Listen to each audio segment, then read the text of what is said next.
In this sacred space, I'm surrounded by portraits of extraordinary American presidents. Thomas Jefferson wrote the immortal words that guide this nation. George Washington, who showed us presidents are not kings. Abraham Lincoln, who implored us to reject malice. Franklin Roosevelt, who inspired us to reject fear. I revere this office, but I love my country more. It's been the honor of my life to serve as your president. But in the defense of democracy, which is at stake, I think is more important than any title. I draw strength and I find joy in working for the American people. But this sacred task of perfecting our union is not about me. It's about you, your families, your futures. It's about we, the people. We can never forget that.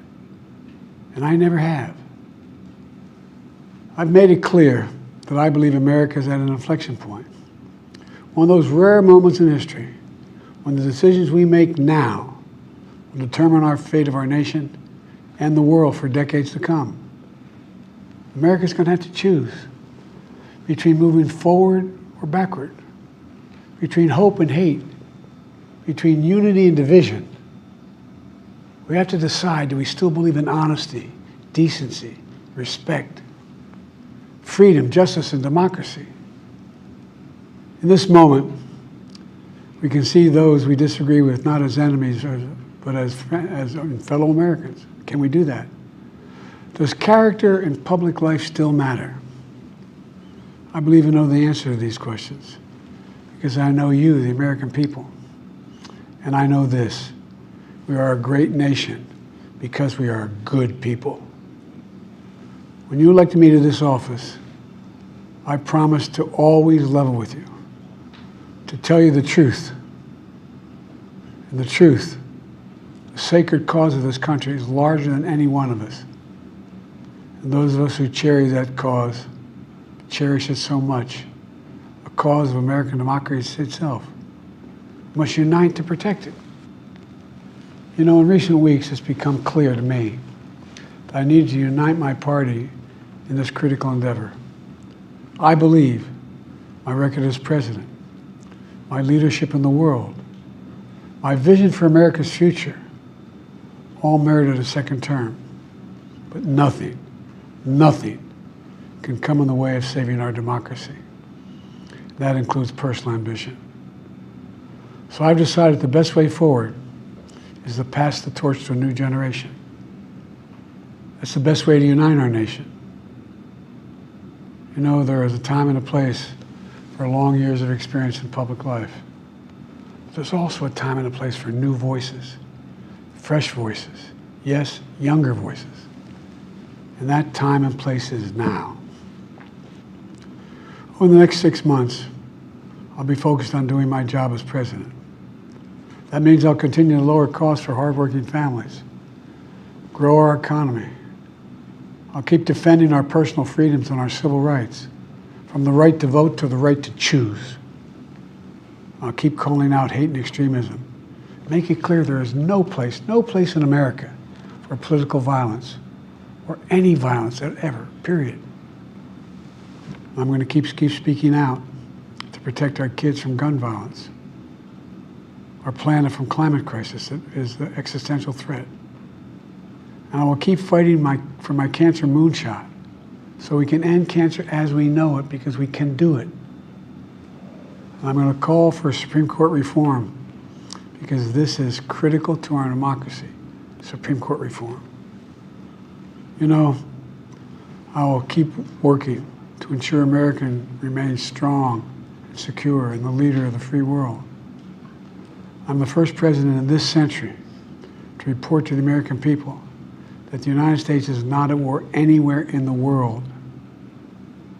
We'll keep rallying a coalition of proud nations to stop Putin from taking over Ukraine and doing more damage.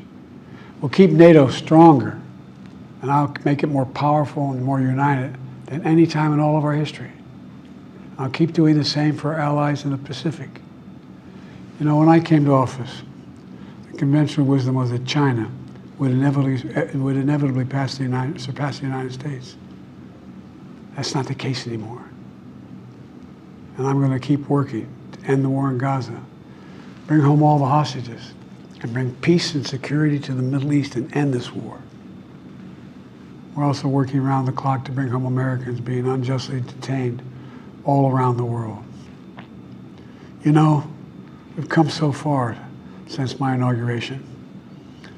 On that day I told you, as I stood in that winter, we stood in a winter of peril and a winter of possibilities. Peril and possibilities. We were in the grip of the worst pandemic in a century. The worst economic crisis since the Great Depression. The worst attack on our democracy since the Civil War. But we came together as Americans, and we got through it. We emerged stronger, more prosperous, and more secure. Today we have the strongest economy in the world, creating nearly 16 million new jobs, a record. Wages are up. Inflation continues to come down. The racial wealth gap is the lowest it's been in 20 years. We're literally rebuilding our entire nation, urban, suburban, rural, and tribal communities. Manufacturing has come back to America. We're leading the world again in chips and science and innovation. We finally beat Big Pharma after all these years to lower the cost of prescription drugs for seniors. And I'm going to keep fighting to make sure we lower the cost for everyone, not just seniors. More people have health care today in America than ever before. And I signed one of the most significant laws helping millions of veterans and their families who were exposed to toxic materials. You know, most significant climate law ever in the history of the world. The first major gun safety law in 30 years. And today, the violent crime rate is at a 50-year low. We're also securing our border. Border crossings are lower today than when the previous administration left office. I've kept my commitment to appoint the first black woman to the Supreme Court of the United States of America. I also kept my commitment to have an administration that looks like America and be a president for all Americans. That's what I've done. I ran for president 4 years ago because I believed and still do that the soul of America was at stake. The very nature of who we are was at stake. And that's still the case. America's an idea. An idea stronger than any army, bigger than any ocean, more powerful than any dictator or tyrant. It's the most powerful idea in the history of the world. That idea is that we hold these truths to be self-evident. We're all created equal, endowed by our Creator with certain inalienable rights: life, liberty, pursuit of happiness. We've never fully lived up to it, to this sacred idea, but we've never walked away from it either. And I do not believe the American people will walk away from it now. In just a few months, the American people will choose the course of America's future. I made my choice. I've made my views known. I would like to thank our great Vice President Kamala Harris. She's experienced, she's tough, she's capable. She's been an incredible partner to me and a leader for our country. Now the choice is up to you, the American people. When you make that choice, remember the words of Benjamin Franklin hanging on my wall here in the Oval Office, alongside the busts of Dr. King and Rosa Parks and Cesar Chavez. When Ben Franklin was asked, as he emerged from the convention going on, whether the founders have given America a monarchy or republic, Franklin's response was, a republic, if you can keep it. A republic, if you can keep it. Whether we keep our republic is now in your hands. My fellow Americans, it's been the privilege of my life to serve this nation for over 50 years. Nowhere else on earth could a kid with a stutter, from modest beginnings in Scranton, Pennsylvania, and Claymont, Delaware, one day sit behind the resolute desk in the Oval Office as President of the United States. But here I am. That's what's so special about America.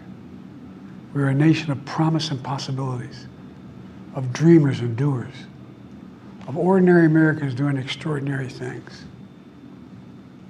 I've given my heart and my soul to our nation, like so many others. I've been blessed a million times in return with the love and support of the American people. I hope you have some idea how grateful I am to all of you.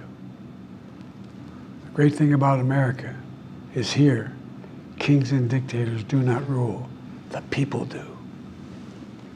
History is in your hands. The power is in your hands. The idea of America lies in your hands.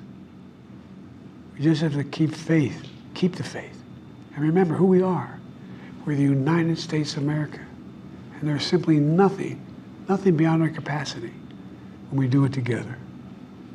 So let's act together, preserve our democracy. God bless you all, and may God protect our troops. Thank you.